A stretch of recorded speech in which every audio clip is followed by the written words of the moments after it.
അള്ളാഹുവിലോകം പഠിച്ചത് ആർക്ക് വേണ്ടിയാണ്? പ്രപഞ്ചം മുഴുവൻ പടക്കാൻ കാരണക്കാരനായ മുഹമ്മദ് മുസ്തഫ സല്ലല്ലാഹു അലൈഹി വസല്ലമയുടെ ജന്മദിനം കൊണ്ടാടുന്ന ഈ ശുഭവേളയിൽ ഒന്നിരണ്ട് വാക്ക് പറഞ്ഞു നിർത്താം. അള്ളാഹു തൗഫീഖ് നൽകുമാറാകട്ടെ. നിങ്ങളുടെ അയൽവാസികളെ മുസ്ലിമായ മധ്യത്തിൽ നിങ്ങൾ ബഹുമാനിക്കണമെന്ന് പറഞ്ഞ നേതാവ് മുഹമ്മദ് മുസ്തഫ സല്ലല്ലാഹു അലൈഹി വസല്ലം. പ്രിയമുള്ളവരെ, നബി സല്ലല്ലാഹു അലൈഹി വസല്ലം പറഞ്ഞുമായിരുന്നു, യുദ്ധത്തിലേക്ക് കടക്കുന്ന സമയത്ത് നിങ്ങളുടെ മുമ്പിൽ ഒരു അയൽവാസിയാണെങ്കിലും ഓർപ്പുള്ളത് വയസ്സാന്മാരും മക്കളെയും സ്ത്രീകളും ഓരെ നിങ്ങൾ തൊട്ടുപോകരുത് എന്ന് പറയുന്ന നേതാവ് കാരുണ്യത്തിന്റെ മുഹമ്മദ് മുസ്തഫ സല്ലല്ലാഹു അലൈഹി വസല്ലം. പ്രിയമുള്ളവരെ, യമാമ എന്ന പ്രദേശത്തിന്റെ ഒരു ഭരണാധികാരിയായിരുന്നു തമാമ. അദ്ദേഹം അവരുടെ പ്രദേശത്തിൽ ഒരു മുസ്ലിം നടന്നു പോയാൽ ആ മുസ്ലിമിനെ കൊന്നുകളയുന്ന അറബിയൻ ചരിത്രത്തിൽ വല്ലാതെ ക്രൂരത കാണിച്ച ഒരു ഭരണാധികാരിയായിരുന്നു. മദീന പ്രാരാമ്യ തിരുമുട്ടത്തിൽ കടക്കുന്ന സമയത്ത് മുസ്ലിം പട്ടാളക്കാർ ആ മനുഷ്യനെ പിടിച്ചുകൊണ്ട് നബി സല്ലല്ലാഹു അലൈഹി വസല്ലമയുടെ അടുത്ത് കൊണ്ടുപോവുകയാണ്.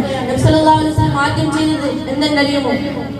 നബി സല്ലല്ലാഹു അലൈഹി വസല്ലം ആദ്യം ചെയ്തത് ആ മനുഷ്യന് പാൽ തുറന്നു കൊടുക്കുകയാണ്. എന്നിട്ട് ചോദിക്കുന്നു, യാ തമാമ, അള്ളാഹുവിന്റെ ഓർമ്മയില്ലേ? നീ മരിക്കേണ്ടവനല്ല, അള്ളാഹുവിന്റെ പ്രവാചകൻ ഞാനല്ലേ യാ തമാമ?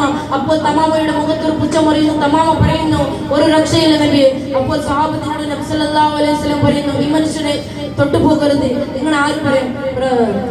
ഈ ചരിത്രത്തിൽ കാരുണ്യം കാണിച്ച നേതാവാണെങ്കിൽ അത് മുഹമ്മദ് മുസ്തഫ സല്ലല്ലാഹു അലൈഹി വസല്ലം. അതുകൊണ്ട് പ്രിയമുള്ളവർ, നബി സല്ലല്ലാഹു അലൈഹി വസല്ലമയുടെ കാരുണ്യത്തെ കുറിച്ച് ധാരാളം ചരിത്രങ്ങളുണ്ട്.